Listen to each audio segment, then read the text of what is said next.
Relationship Essentials is really designed to be a do-it-yourself kind of tool guide for how to connect in human relationships. So often the theoretical frameworks of psychology or philosophy are really great, but nobody really knows how to put them into everyday practice. So we hope that this book helps do just that.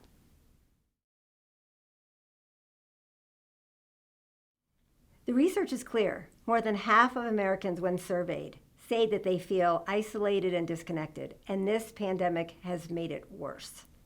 Which is exactly our hope in launching something that's practical as maybe a first step to say, hey, let's get back together. Connection is really important, and some of us feel lost in knowing how. So we hope this is a first step.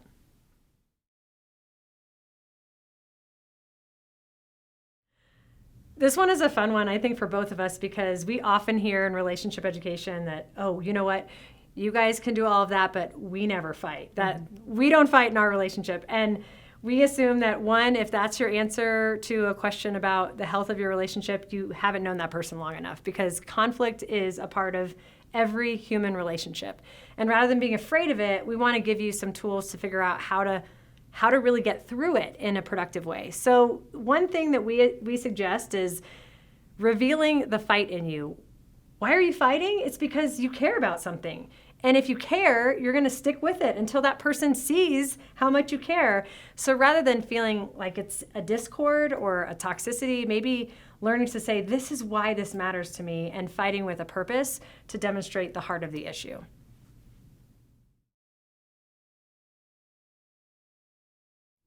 The reason boundaries are kind is because they're clear.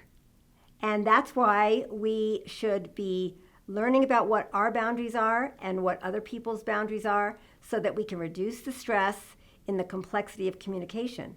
And we could feel safe when we honor somebody's boundaries.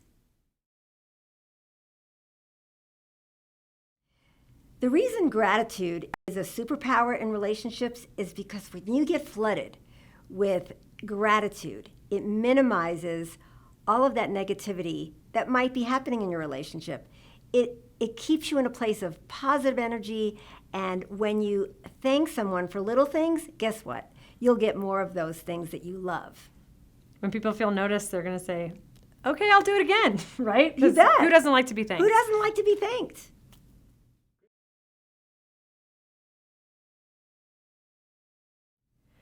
If it were up to us, we would take all of your stress and just wipe it away. But unfortunately, that's not real life. Stress impacts all of our relationships, often at the same time. And sometimes when that stress is right in front of us, it's all we can focus on. And it takes the joy out of human connection.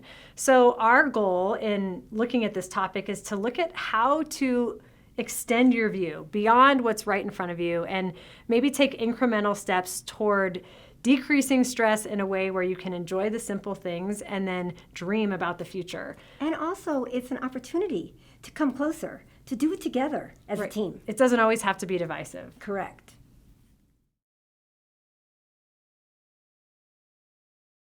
The biggest hope for us, I think, is, first of all, encouragement. We want people to feel like they can do relationships well, and they now have a little bit more of a toolbox to pull from, because we have math classes, we have music lessons, we have instruction when we get onboarded at our company, and no one usually teaches us how to do relationships. And yet they're core to every human experience. They're a huge part of our life success. You bet. They help us in our jobs. They help us in all of our connections. And as a nurse, I am really concerned about mental health.